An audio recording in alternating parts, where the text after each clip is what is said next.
YouTube, Chrono Knight back here with another video. And for today, I'm going to be doing some play testing of my new TCG that I created called Supreme Alchemy. So yeah, as of the time of recording this video, I've done quite a few private play testing. The game has gone through a lot of different versions and iterations, and I feel like now it's at a good point where I can kind of show you guys, what I've been working on, and just give you guys a little bit of insight about how the gameplay would normally go. Get some feedback from you guys, and also just use it as a way to improve the game before printing out cards and things like that. I think it's always a good idea to test what you got. Try to learn as many interactions as possible, and just make sure the game is balanced and makes a lot of sense. So yeah, this is a solo play testing. I've done some other play testing against actual players. I'm definitely looking to do more of that. And so if you're interested in joining the community, definitely click the link in my bio in order to join the Discord. That way you can, like I said, join the community, learn about the cards, play some games of your own. And right now it's available through Untapped.in, Untapped.in, which is the website that I'm currently on right now. So yeah, so let's go ahead and jump right in. We have a Undamari versus Draconics matchup right here. Draconics being the fire flaming planet, or realm, should I say? Not planet, sorry. The fire realm, and then Undamari represents a more water based realm. So I'm going to start off with flipping a coin to see who goes first. I'll just be heads. If it's heads, I'll go first. If it's tails, I'll make the other player go first. Tails. Okay, so they will go first. And so what we're gonna do is we both start off our game with 2 energy, and each element here has a cap of 15. And so you start off with 2, and we're both gonna draw 5 cards here. I'm gonna draw to play 5 because I think this is the fire deck, so I can keep this. And then we're gonna draw to play 5 here. And for the sake of simplicity, I'm going to place the hand over here, just so it's a little bit easier for me to see. But just imagine, it would be up here where someone's hand is. And let's talk a little bit about logistics before I go any further. So as you can see, both players draw 5. The player that is going first, which would be my opponent, they get to gain 5 energy. So they're going to start at 7, but they do not get to draw a card on their first turn. And then on my turn, I'm going to gain 4 during my charge phase. But I do get to draw a card. And then after that, it balances out and both players gain 4 energy each turn. And the game progresses normally. So the offset is that if you're going first, you gain 1 extra energy, but you don't get to draw. And then the second player gets to draw, and then they get the normal gain of 4 energy. I hope that was simple enough. It makes sense. Over here, I have the Alchemy deck. So normally this would be face down. So when you're playing your opponent, your cards will be face down as well. As it is hidden knowledge, it does not need to be public. But for the sake of this video, it was easier to just have it like this. The Alchemy creatures are going to be like your powerful combination type of cards that you're able to summon by meeting their cost. And as I play through the game, I'll explain more about that too. Some other logistics above the deck, this area will be the recycle zone. Now, when you're playing against an opponent, you can actually use the expel, which is what this area is here, as your recycle zone, and you can use your discard as the void zone. For the sake of both players, I'll combine all the voided cards into the discard, and then I'll leave the recycle zone visible for you guys, just for the sake of the video. And this is what I normally have been doing in play testing as well, just so I can kind of see everything that's going on. But yeah, if you check out my other videos, I explain more about like what the actual play mat looks like. Down here, you have your field zone. That is 4 slots. You have 4 potential slots to play your creatures into. You have 1 environment zone, which would be right here. And then you have 3 portal zones. The portal zones is what you go into in order to conduct battle against your opponent. So yeah, I hope that was a good intro. Let's go ahead and jump right in. All right, so the my opponent has 7 energy. They have a Riptide Bloodfin, which is a vanilla, very strong card though. Wave Piercer Manta, Aqua Pixie, Shell Guard, Pearl Veil, and Alchemation. So every player, the first phase is your draw phase, the next phase is your charge phase, and then the phase after that is your prep phase. I call it like prep or short for preparation phase. I thought about calling it main phase, but I don't know. I thought prep was a little bit more on theme with the game, as you're able to essentially you're like a chemist slash magician, and so you're preparing your field, you're preparing your ingredients, preparing your recipes and your spells in order to help you for battle. So I thought prep phase was just a little bit more on brand. And then after that, you have the battle phase and then your end phase. Okay, so during your prep phase, you get one free summon. So you can summon a creature that is equal to or lower than the capacity of energy that you have. So because I have 7 energy, I can free summon any creature from my hand that costs 7 or less, which is perfect because all of these cards cost 7. Riptide is the highest, but it costs 7 exactly. But you kind of want to slow play into it, and I'll explain why. So I'm actually gonna let's see here. I will actually use my free summon on Riptide Bloodfin. But then I will, after you free summon, you get the opportunity to cost summon. So now you can actually pay your energy in order to play a secondary creature. And so I'm going to pay 2 for Aqua Pixie. And the reason I did that is because now I get to use Aqua Pixie's effect to draw 1 card. So I'm going to hit draw to play so it's easier to see.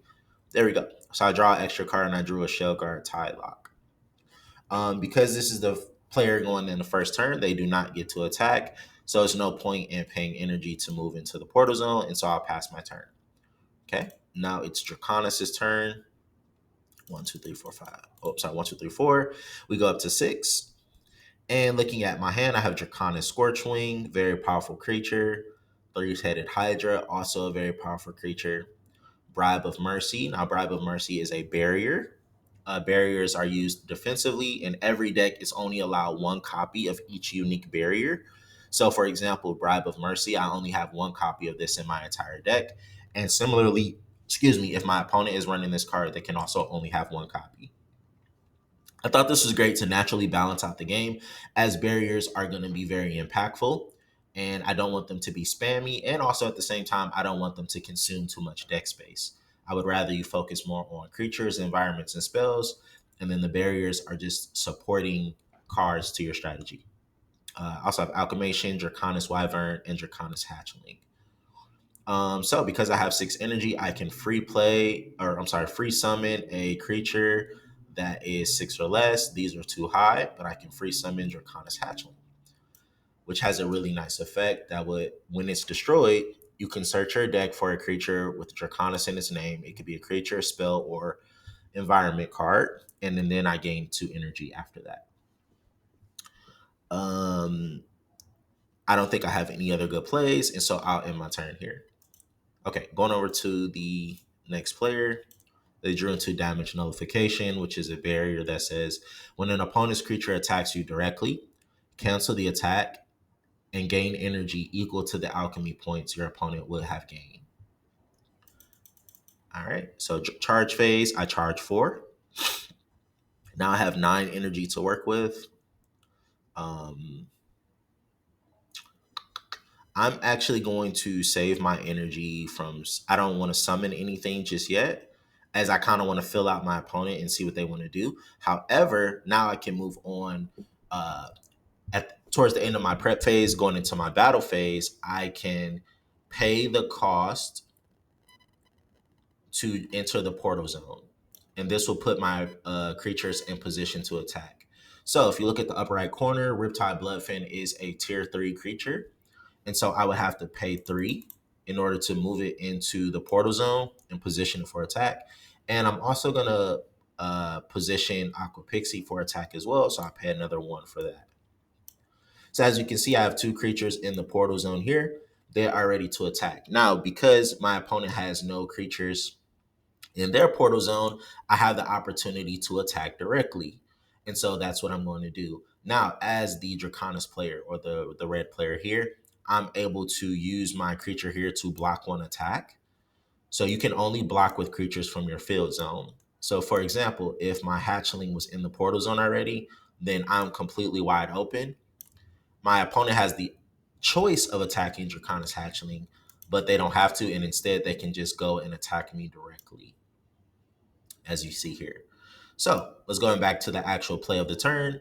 They're going to attack me with Aqua Pixie, and then they're going to attack me with Riptide Bloodfin. I'm going to block Aqua Pixie because at least I get to trade into that creature. And then let's resolve that first before I go into gaining my points. And so Aqua Pixie has 50 attack, as you can see, based on the sword icon in the bottom right. And the Draconis Hatchling has 50 defense, as you look in the bottom right. And so you do attack versus defense, 50 and 50. They will cancel out and they will destroy each other. So I will move Aqua Pixie to the recycle zone here. And I'll also move Draconis Hatchling to the recycle zone. Now, at resolution, because Draconis Hatchling was destroyed, I get to search my deck and add a card. So I'm going to click Find Card here, and I'm going to add Draconis Valley, which is a very useful environment for my strategy. Shuffle my deck and add it to my hand. Now, resolving Riptide Bloodfin, um, the attacking player gains alchemy points equal to the tier of the attacking creature when it's a direct attack. So my opponent is going to gain 3. Now, here's the fascinating thing about my game versus other games. When points are gained, it is an attack. It's a tug of war type of setup. So when my opponent gains points, I lose that many points. And the goal is to get to 10 points.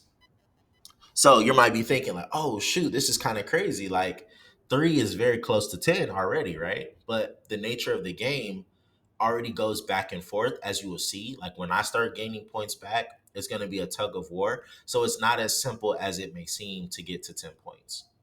But I thought this mechanic was very interesting as it could lead to fast games if you are strategically the better player. However, if it is a more balanced and even game or competitive game, then there's an opportunity for so much back and forth and a lot of tension in the game. So, all right. And with that, they'll pass turn. Now, during the end phase, you have the opportunity of shuffling one card from your recycle zone back into your deck. Um, Strategically, this isn't always the best idea or something you don't want to use too often because you do want to get through your deck to see the rest of your cards. And I'm still working on what the minimum amount of cards is necessary for a deck. Right now, I'm just playing around with 40, but that number may decrease just to kind of, add more fast play to the game. So yeah, during their end phase, they do not want to shuffle Aqua Pixie, so they're just going to pass their turn. Okay, my turn. Draw. Gain 4. Sweet. So now I have, let's move this over a little bit. So now I have 10 energy to work with. I'm going to start off by playing. Oh, sorry. I also forgot to say, because Draconis Hatchling was destroyed, I can actually activate on my opponent's turn Draconis Wyvern. If another Draconis card you control is destroyed, you can free summon this from your hand. So I will free summon this to a zone. And now we'll act like it's currently my turn. So I was able to get a body and a search out of trading into their creature, although I did lose a lot of points here.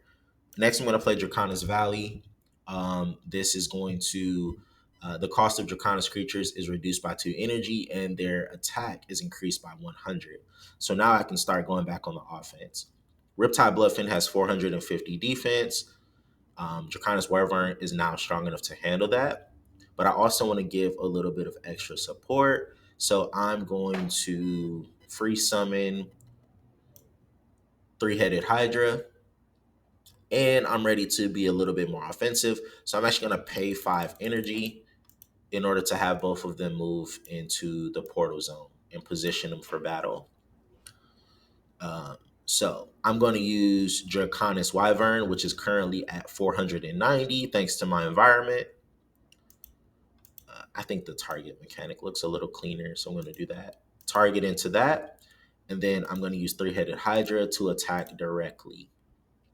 Now, my opponent has an opportunity to respond. They cannot respond to Riptide Bluffing's destruction, so it's going to die. Now, when it comes to them being attacked directly, they can activate damage nullification. When an opponent's creature attacks you directly, cancel the attack and gain energy equal to the alchemy points your opponent would have gained.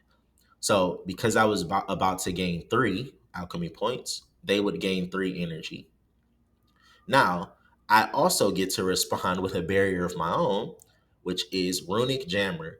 When your opponent activates a barrier card, negate the barrier and send it to the void zone. So now my aggression was rewarded because I had, Runic Jammer in hand to support me against any responding barriers. So both cards resolve. I negate this. Both cards go to the void zone. My attack is successful, and therefore I'm going to gain 3, and my opponent's going to lose 3. So as you can see, now we're back to 0. Another thing here is Draconics Wyvern. Because it destroyed a creature, I gain 1 alchemy point. So now the game is a little bit more back to even, with Draconics having a slight edge. And you see how all of that swung, that happened all in one turn. So there's a lot of strategy and things involved with the game that I really like. All right, next, draw. Here we go. Okay, gain 4.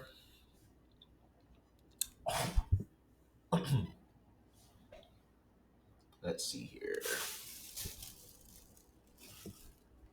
Okay, currently at 9 energy. And I'm thinking about what plays I want to make here. So I think this is probably a great time to show off an alchemy summon, actually, as I have the exact amount of energy ready to go. So I'm going to activate this powerful spell in my hand called Alchemation. Now, Alchemation says, summon an alchemy creature by sending creatures of equal or greater cost from your recycle zone to the void zone. So with that being said, I'm going to send my Riptide Bloodfin, which costs 7, and my Aqua Pixie, which costs 2. I'm going to send those to the void in order to summon Crystal Dragon, which costs 9. Crystal Dragon has an on summon effect that says your opponent's creatures that are currently in the portal zone cannot move or attack until the end of your next turn. So essentially, both of them are frozen. So I like to use the invert here just to kind of show that they're kind of like frozen. I think that just looks kind of cool. And then my Alchemation spell will go to the recycle zone.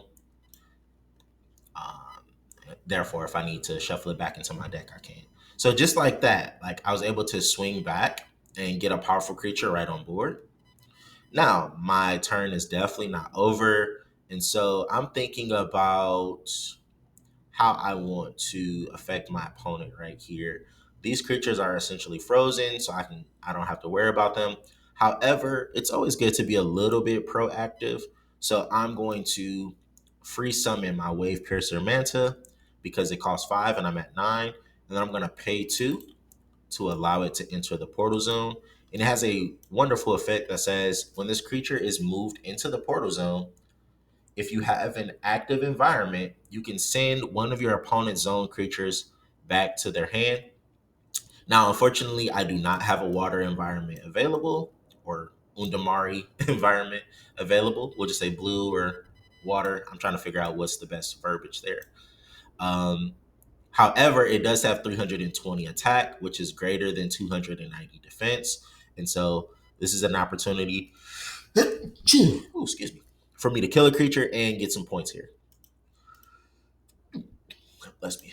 So I'm going to target Draconics Wyvern, and then I'm going to use Crystal Dragon to attack directly. Then you ask response. Do you have a response to that? Yes, I actually do. I'm going to use my barrier here, Bribe of Mercy. During your opponent's battle phase, you can skip their battle phase and they draw 1 card. My reason for doing this is I'm thinking about trying to preserve my creatures right now and thinking about ways to kind of come back. So I don't want to lose 2 creatures. I don't want to lose a creature and lose points. So I'm going to skip their battle phase. They don't have a way to respond to that. However, as a balancing mechanic, they do get to draw one card.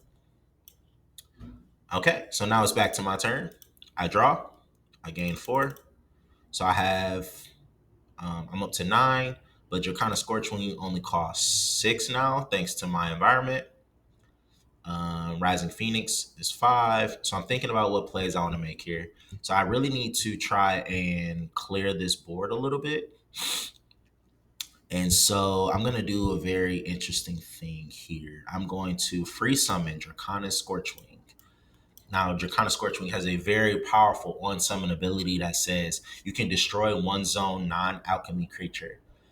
So obviously I can't target Crystal Dragon because it's an alchemy creature, as you can tell from the white border or gray border around it. However, I can target Wave Piercer Manta and destroy it. Creatures and spells that are destroyed go into the recycle zone.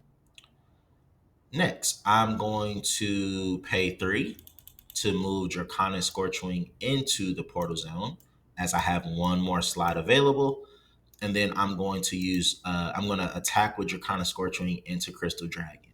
Now, both of them will be destroyed, but at least I get rid of their very powerful alchemy creature. So I'm going to target that like that. And then both creatures are destroyed. Um, Now, the difference is Draconic Scorchwing goes to the recycle zone, but alchemy creatures, when they're destroyed, they're like that powerful experiment that you put together. They're sent to the void zone. So you're not able to preserve their power and use it later. So alchemy creatures, when they're destroyed, they go to the void. Okay, and with that, I end my turn. Pass, draw, gain 4 energy during the charge phase, and now it is the prep phase. And thinking about what I want to do here. Now, Crystal Wing, these creatures will not be unfrozen until the end of this turn. So I have to figure out, do I want to deal with them now or not be concerned with them at all? So let's see here. Now the shell guards are better defensively. Riptide is better offensively. Uh, hmm. So what do I want to do here?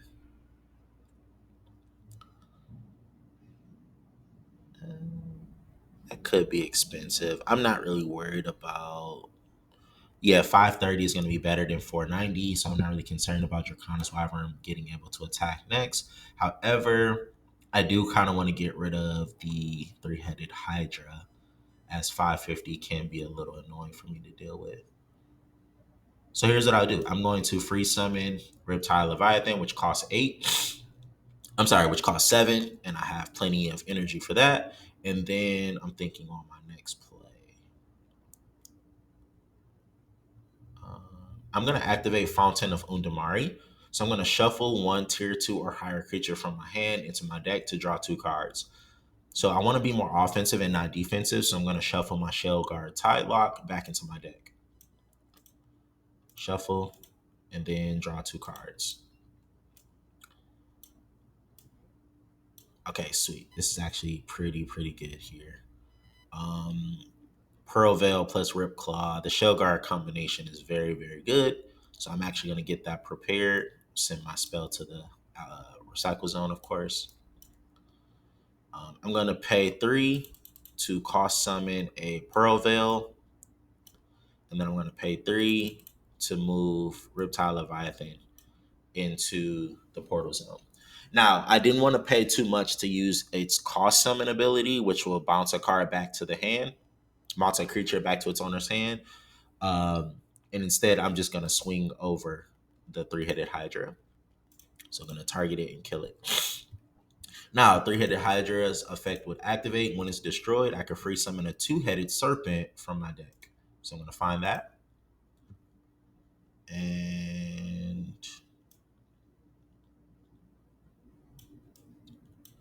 all right, boom. 2-headed serpent, shuffle, and I get to put it into my field zone. This will then be moved to my recycle zone. Okay, and then the Undamari player is going to end their turn, and now my Draconics Wyvern is unfrozen. and I'll draw for turn. Gain 4. Um, all right. So I have Draconics Wyvern is 490, but it can't swing over that. I'm thinking about what I want to do here. I want to start off with Spell Bookmark. Oh, keep in mind when you play spells, you don't need to have a empty zone. It just looks cleaner to do it this way, but you don't need a zone. So if all my zones were filled here in my field zone, I could still just play it kind of like in the open. Let me know how you guys feel about that in the comments below. Should spells require a zone or not? I think some strategies you do want to have creatures in your zone to build up for your strategy, but let me know what you guys think. So I'm going to draw 5 cards revealed to my opponent. I'm going to add 1 creature to my hand. I'm going to add Draconic Scorchwing as I think it's the most impactful right now. And then shuffle the rest back into my deck. Send my spell to my recycle zone. And now I'm thinking about my play here. Now I could go Draconic Scorchwing, which could pop their defensive shell guard creature. Then I can move in and try to destroy Riptide Leviathan and put some pressure on. I think that's the best play. I'm going to save my Alchemation. I want to save Rising Phoenix for when I'm looking for a more finishing type of play. So let's go. Draconic Scorchwing. Also, I made this card pretty strong on purpose. Let me know what you guys think. Should it be a cost summon or a free, or should the ability be active even if you free summon? Because when it says on summon, that means it applies to if I do it for free or if I pay for it. But being able to destroy a card is very strong. Um, and so, should the card be a little bit more balanced? Let me know what you guys think. I can definitely change it to a cost summon. So you'll still get a big body, but you won't get the destruction unless you invest the energy to pay for it. But for as of right now, it is a free effect. So once I play it, I'm gonna target the Shellguard Pearlville and destroy it. They have no response to that. Then I'm going to pay 3 energy to move Draconic Scorchwing, and it's no reason not to keep up the aggression. I'm going to pay an extra 2 for Two-Headed Serpent. Now I'm going to go Draconic Scorchwing, swing into Riptide. Draconis Wyvern attack directly, and Two-Headed Serpent attack directly. And then response, they're going to activate Temporal Stasis. Choose 1 creature. It cannot attack or be moved until the end of your opponent's turn. So temporarily placing it in stasis. Obvious target being Draconic Scorchwing, as it was going to destroy my Riptide Leviathan. And then I put this in the void. Now, because there's nothing in the field zone, I can still continue with these direct attacks. And then you have 2 + 2, which will give me 4. So I'm at 5 and my opponent's at -5. So they really need to make a good play on their next turn to keep the game going. Okay, draw. All right, very interesting card here. Game 4. The card they have is Salvaged Ingredients, which allows them to add a card from the recycle zone directly to their hand and skip their next draw phase. Now, I'm thinking about what I need to do in this position. I need to set up some type of defensive barrier and also clear off these creatures if possible. Clearing off Scorchwing is not going to be a problem for Riptide. However, I do not want to allow 4 points of damage to come in.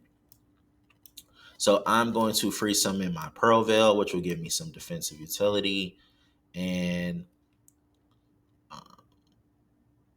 I'm going to actually save Shellguard Ripclaw as a trap. So if you read Ripclaw's effect, when your opponent's creature attacks, if you control a Shellguard creature, you may reveal this creature from your hand. If the tier of the attacking creature is equal or less than this creature, destroy that attacking creature and shuffle this back into the deck. So as part of the Shellguard archetype, this card kind of like in fast effect zips from your hand and like protects your realm. And the Pearl Veil is a shell guard with a different name, so it allows for this effect to happen. All right, cool. So then now we have some good defensive utility, and now I'm just going to go ahead and clear off the Draconic Scorchwing. And now it is gone. Okay, and I'm not going to put anything back into my deck from my recycle zone, so I can pass my turn successfully. All right, draw. 1, 2, 3, 4. All right, so I have a few different options here that are really, really, really nice. Um, let me think about this. I'm going to activate Alchemation here. Um, and this is going to play around the Pearl Veil, which the Shell Guard combo, which is going to be really, really nice. So Alchemation, as you know before, summon an alchemy creature by sending creatures of equal or greater cost from the recycle zone to the void zone. Now, thanks to my Draconis Valley, Enthor the Draconis Emperor goes from costing 9 to costing 7. Could be overpowered. Let me know. However, I think I wanted to make this deck kind of more fast paced and powerful, and make the other deck a little bit more um, tempo based. And so, just let me know if this is a little too strong. However, Draconis Emperor, because it only costs 7, I only need to send a 7 cost as a requirement. So I'll send Three-Headed Hydra to the Void Zone to summon Draconis Emperor. Draconis Emperor's effect on summon: destroy all creatures in your opponent's field zone. When this creature successfully attacks directly, remove 2 energy from your opponent. So this is gonna wipe out Shelgar Pearlville. And because I only need 5 more points of damage. Oh, keep in mind, alchemy creatures, when they're summoned directly into the portal zone.